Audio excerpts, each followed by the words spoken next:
I didn't expect anything unusual when I agreed to help Jacob with his homework that evening. It was one of those small favors you say yes to without thinking twice. I had just finished trimming the rosebush in the front yard, dirt still, clinging to my gloves when my neighbor Marlene, who lived a couple of houses down, called me in a rush. Her voice was tight with stress. She'd been called in for an emergency shift at the clinic and needed someone to watch her son for a few hours. Of course, I told her I could help. Jacob had always been a good kid. Quiet, polite, a little reserved in the way 14-year-olds sometimes are when they feel older on the inside than the world gives them credit for.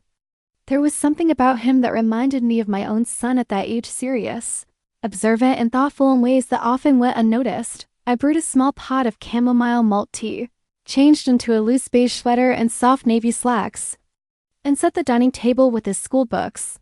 The house felt especially calm that evening. The sun was low, spilling through the lace curtains and painting the wooden floors in shades of gold and amber. Everything felt still, balanced, peaceful. Jacob arrived a few minutes later, slightly out of breath, his backpack hanging from one shoulder. He thanked me immediately, manners intact. I offered him a glass of orange juice and a plate of oatmeal cookies I'd baked the night before. He smiled shyly before sitting down and opening his notebook. The assignment was civics, community involvement, local government, how small systems support larger ones. I hadn't looked at material like that in years, but the moment I leaned in to read alongside him, it all came rushing back. The structure, the language, the ideas. As we worked, I noticed how often he glanced up at me, then quickly looked away, straightening his posture like he was trying to appear older than he felt. At first, I dismissed it as normal teenage awkwardness. But there was something else there, an attentiveness, a quiet desire to be taken seriously. He wrote neatly, carefully, listening to every word, asking questions that showed real curiosity.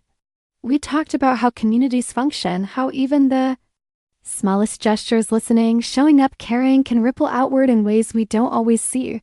I told him about volunteering at the food pantry, about how sometimes just being present mattered more than any grand solution. After about an hour, his pencil paused mid-sentence. His expression shifted, brows pulled together in thought. When I asked if everything was okay, he hesitated before nodding. I was just thinking, he said quietly, about what you said, about how little things matter. Then he looked up at me fully, his eyes open and sincere. You talk to me like what I say actually matters, like I'm not just a kid. Something tightened in my chest. I hadn't realized I was doing anything special, but clearly it meant something to him. I placed my hand gently over his for just a moment and told him the truth, that he was thoughtful, perceptive, and that those qualities mattered. He didn't pull away, just looked down, cheeks warming with color. The room grew very still, the ticking clock suddenly loud.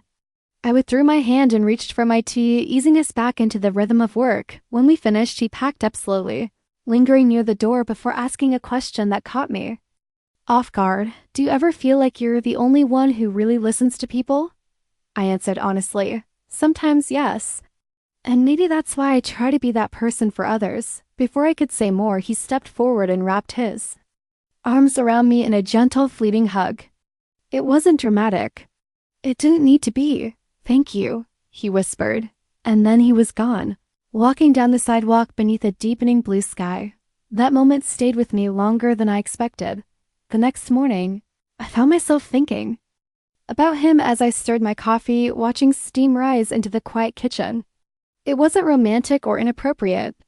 It was something else entirely human, honest, and unexpectedly warm. When Marlene texted later asking if Jacob could come by again for help, I agreed instantly. I told myself it was just homework. Still, I made his favorite cookies again and softened the lighting before he arrived. The visits became a quiet ritual. Civics turned into literature. Julius Caesar, of all things. We talked about betrayal, loyalty, doubt, and the emotional weight hidden beneath old words. He listened deeply, responding with insight far beyond his ears. You make it feel okay to think like this, he told me once. Like caring isn't weird. That stayed with me. So did the moment he said, "Sometimes I wish you were my mom." I told him I wasn't, but that I cared deeply. And that mattered too. One afternoon, he brought me a handwritten story. It was raw and perfect and beautiful. About a boy lost in a forest and a woman who helped him find his way by listening. I hugged him then. Holding back tears, "You're going to be a wonderful writer," I told him. Later, sitting beneath the old maple tree, he handed me a book and told me I should write again. "You stopped too early," he said gently. When he finally said goodbye, I didn't feel sadness. I felt peace. That evening, I opened a new notebook for the first time in years. I didn't know what would come out, only that something had been awakened, and for the first time in a long while, the story felt like it belonged to me again.